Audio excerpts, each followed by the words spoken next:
네, PPT 보겠습니다. 인도의 이슬람화와 무굴 제국에 대해 가지고 확실히 최근으로 갈수록 자료는 좀 많을 겁니다. 네, 한번 보도록 하지요. 네, 처음에 이제 가즈니 왕조와 구루 왕조라고 나옵니다. 그죠? 가즈니 왕조와 구루 왕조, 가즈니 왕조. 요 가즈니라는 도시에서 시작했다 하는 이야기고, 여기는 이제 중앙아시아 이쪽만 가면 이제 서아시아. 이때 당시에 그 아바스 왕조, 요 시기입니다. 요 시기 아바스 왕조 있고 고레스 시기입니다. 그때 이제 아바스 왕조가 세력이 약화되면서 요쪽 서아시아와 인도 사이에 있는 중앙아시아에 대한 어떤 지배력이 약화된 틈을 타서 가즈니 왕조가 나타났다. 이 가즈니 왕조는 인도가 돈 많고 잘 사니까 와가지고 이제 일을 친 거죠. 그죠? 그러면서 펀자브 지방을 차지했다. 펀자브 지방은 인더스강 상류 지역에 있는 아주 곡창지대입니다.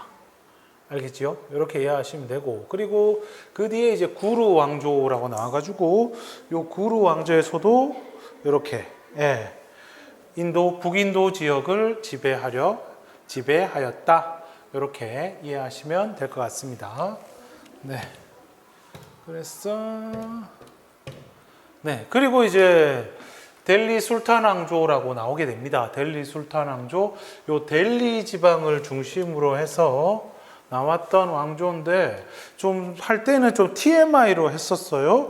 5개 왕조가 교체되었다라고 해가지고 델리, 할지, 투글라크, 사이드, 로디 이렇게 돼 있는데, 이렇게 지도에서 보는 것처럼 요 데칸 지역까지 세력을 넓혔을 때는요, 그 할지 왕조 때 이야기입니다. 할지 왕조 때 이야기고, 나중에 할지 왕조의 뒤를 이었던 그 투글라크 왕조 때는 티무르 왕조가 침입해 오면서 많이 힘들어하면서 이 데칸 지역에 대한 영향력을 잃었다 하는 거 알아두시고요. 당시 그 델리 수탈 왕조를 나타내는 대표적인 유적이 요 쿠투브 미나르라고 되게 유명합니다. 요새는 워낙 세계문화유산으로 지정된 게 많아가지고 그렇게 우와 할 정도는 아니지만 세계문화유산으로 지정되어 있고요. 네, 돌로 된 거. 그리고 요 지점에는 옛날에 저번에 굽타 왕조 때 했던 철로 된 탑 있잖아요. 성분이 철이 99.9%인데도 불구하고 아직까지 녹슬지 않고 잘 남아있다 하는 되게 신기한 것도 있고요. 요거만 해도 높이가 70m가 넘어가고요. 돌로 만들었습니다. 계단으로 돼 있어가지고 올라갈 수도 있다고 하는데, 혹시 여러분들 중에서 역시 관심 있으신 학생은 가보시길 바라겠습니다.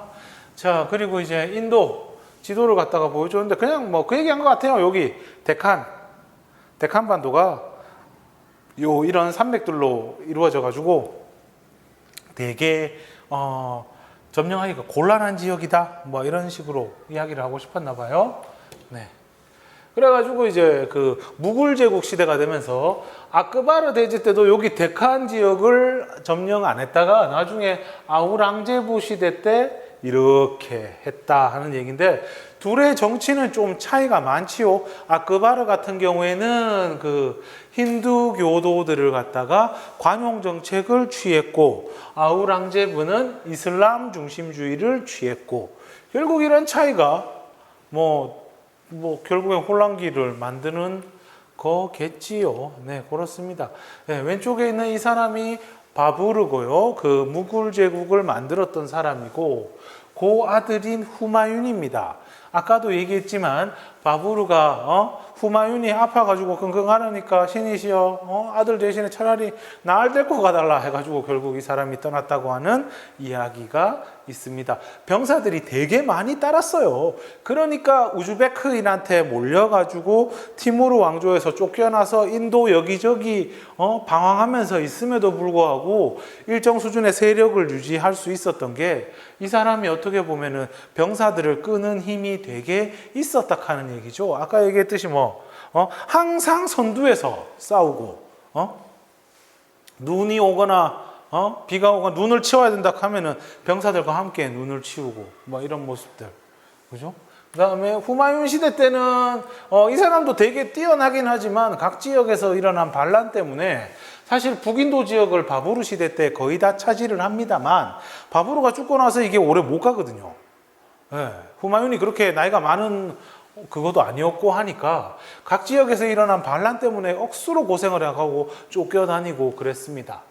네. 하여튼 후마윤의 대표적인 그 후마윤 묘지, 네. 후마윤 묘지 여기도 세계문화유산으로 지정되어 있다고 하네요. 그 다음에 이게 그 유명한 타지마할입니다. 하얀 대리석으로 만들었, 그죠? 타지마할. 누굽니까? 샤자한이 그 자기 부인이었던 뭄타즈 마할을 위해 가지고 만든 무덤입니다. 알겠죠? 이렇게 이해하시면 되고요.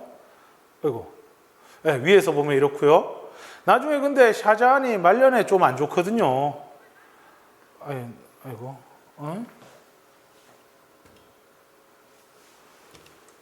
네, 말년에 좀 안 좋아요. 그래가지고 아그라 성이라고, 아그라 포트라고 좀 타지마할에서 멀리 떨어진 성에 이제 유폐가 되거든요. 이 샤자한의 아들이 아울 항제부인데 이 사람이 피도 눈물도 없어요. 그래가지고 이제 그 아버지를 여기 성에 가두고 나중에는 물도 끊고 막 그렇게 하는데, 네, 그래가지고 이 사람이 갇혀가지고 하는 일이라고 뭐겠어요? 자기 부인을 그리워하며 요 멀리 보이는 타지마할을 갖다가 딱 보면서 그런 거지요. 네, 사람 인생이란 게, 그죠? 네, 그 다음에 여기 있는 사람이 아크바르. 아크바르는 아까 나왔던 후마윤의 아들입니다. 샤자한의 할아버지쯤 되겠네요. 샤자한의 할아버지. 네, 아크바르. 이게 뭐냐면 이제 그 아크바르 얘기하면서 그 성소 얘기했을 거예요. 이바다트 카나라고, 이바다트 카나라는 성소를 만들어 가지고 여기 각 지역에 있는 종교 지도자들을 불러 가지고 종교에 대한 토론을 했다 하는 얘기입니다. 물론 이 사람들은 별로 탐탁치 않게 여기지 않았어요. 네, 탐탁치 않게 여기지 않았는데 그래도 이때 당시에 이런 거를 한다는 것 자체가 어딥니까? 종교만 다르고 해도 막 다 때려잡고 하던 세상인데, 알겠죠? 네. 그러다가 이제 아까 아우랑제브 왕 이후에 보면은 이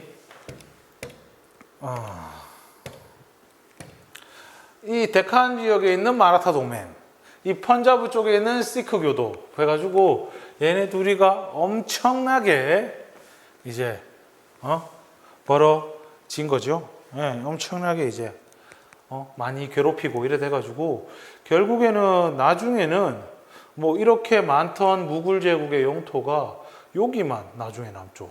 1775년에는. 네, 뭐 그랬을 정도로 네, 상태가 안 좋아집니다. 그러다가 이제 인도의 식민지가 되는 거죠. 결국 그렇게 되니까 뿐만 아니고 이제 플라시 전투라는 게 나중에 좀 의미가 있는 전투인데 인도를 둘러싸고 영국이랑 프랑스가 했던 거예요. 이제는 이제 나라 안의 문제뿐만 아니고 다른 서양 유럽 애들의 어떤 위협에도 버텨야 되는데 당시 무굴 제국은 그런 능력이 없었던 거고 결국 나중에 영국에 의해서 식민지가 되었다. 이렇게 이해하시면 되겠습니다. 결국 이 싸움에서 영국이 이기거든요. 플라시 전투라고. 네. 자, 이게 그 시크 교도들의 어떤 아이덴티티라고 할 수 있는 터번입니다. 네. 아, 그렇구나 하면 됩니다. 여기는 이제 그 정원이라고 했습니다. 살리마르 정원이라고 그 대대로 무굴 제국 왕족들이 놀던 곳입니다. 여기는 이제 붉은 성이라고 레드포트라고 하는데 델리 쪽에 있고요. 이게 뭐 그래요. 그 어디고 그 사람이 만들었습니다. 그 샤자한 시대 때 예, 붉은색 사암 재질을 사용해 가지고 빨갛게 이렇게 된 거죠. 예, 그 다음에 요거는 그 모티 마스지드 혹은 뭐 자미 마스지드라고 하는데 모스크 사원입니다. 모스크예요. 모스크. 그 이슬람 사원이에요. 여기 한 번에 한 2만 5천 명 정도가 들어갈 수 있을 정도로 엄청나게 크다고 이야기를 합니다. 그 다음에 이렇게 그 무굴 회화 좀 세밀화, 이렇게 자세하게 이렇게 그린 세밀화가 유행을 했다 하는 거. 네, 여기까지 하면은 무굴 제국에 대해서 끝났고요. 다음 시간에는 동남아시아 그 책 뒤에 잠깐 뭐 읽을 거리 비스무리하게 이래 됐는데 그것도 횡행을 씹혀가지고 한번 정리를 해주고 넘어가도록 하겠습니다.